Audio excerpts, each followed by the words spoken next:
Hello and welcome back for another Taste of Something Darksy video. In this video we're talking about how to make the rides more accessible, including the great platform and train height debate. Why the platform height debate is so important because it dictates how easy it is to make the ride more accessible for everyone. I am making this video to highlight disabilities on the road, especially hidden disabilities such as 164 under the neurodiversity umbrella. This video is in support of International Neurodiversity Awareness Month, which is from the 1st of April to the 31st of April each year. Making the railway more accessible is very important for me as someone who has multiple different hidden disabilities of autism spectrum condition, dyslexia and Modius syndrome. Chapter 1. Between train and platform. In this section we'll be covering the issues of gaps between train and platform. The platform height and train floor height debate is so important as it doesn't just affect people with mobility issues but also families and everyone else. There are multiple different platform heights and train floor heights to consider, such as 400mm, 550mm, 700mm, 760mm, 915mm and 1115mm. The most common platform height on the main line is 1115mm, with the most common for the London Underground being 700mm and the most common for tramways being 400mm.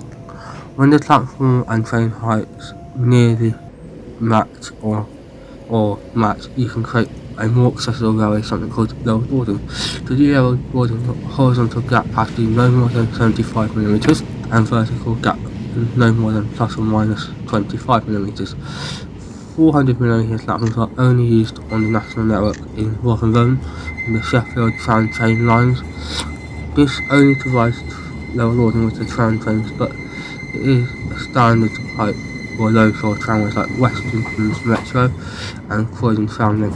The next height is 550mm, which isn't used in the UK but is one of the European Union standard platform heights. It's mainly found in Eastern Europe in the former Eastern Bloc countries of the United Soviet Socialist Republics, more commonly known as the USSR.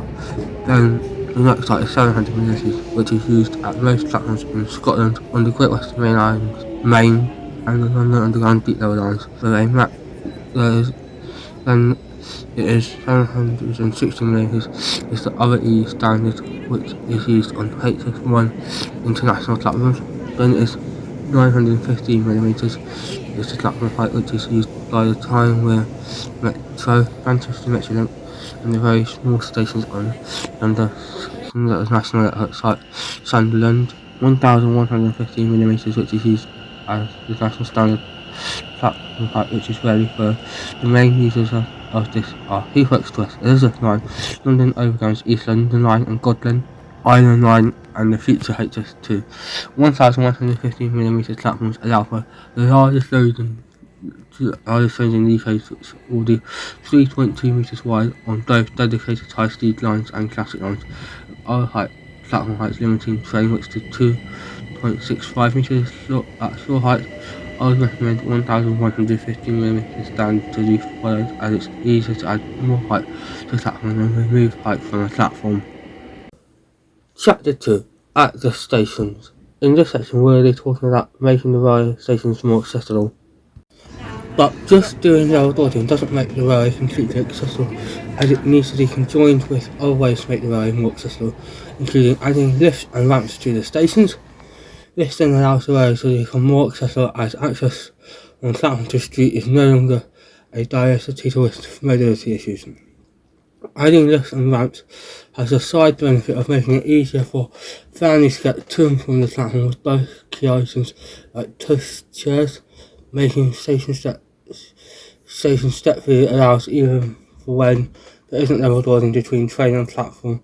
People with mobility needs can still use the trains via a manual ramp.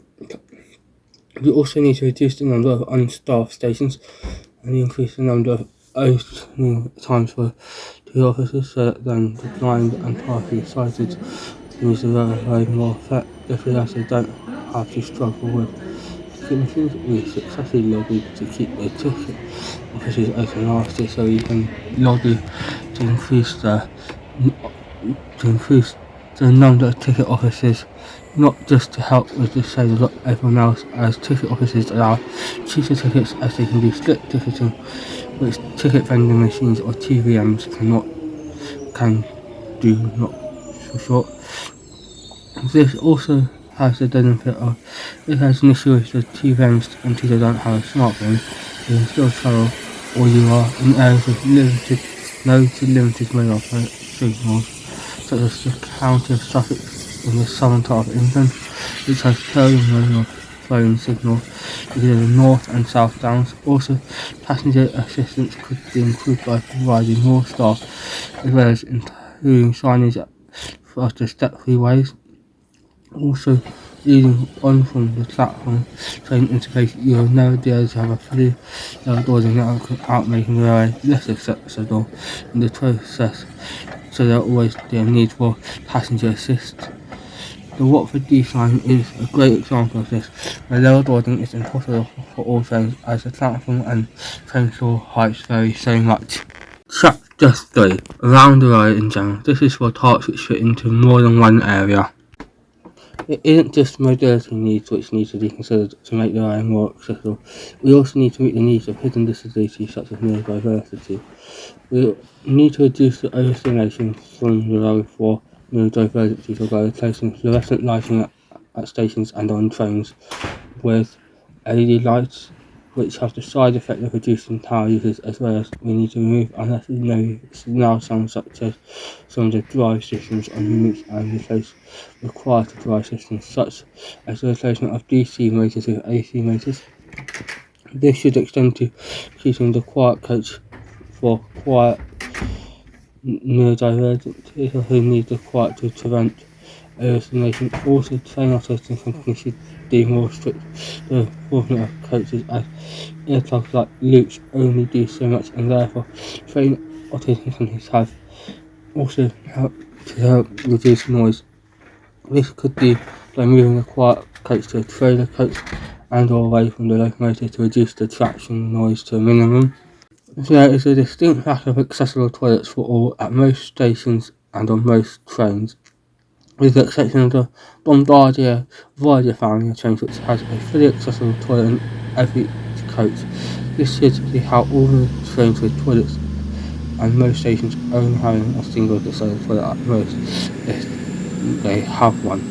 This is not sufficient, as there should be multiple, as they are used not just by disabled people but also found by the daily changer people who would prefer unisex toilets, as they may not feel comfortable in a gender toilet.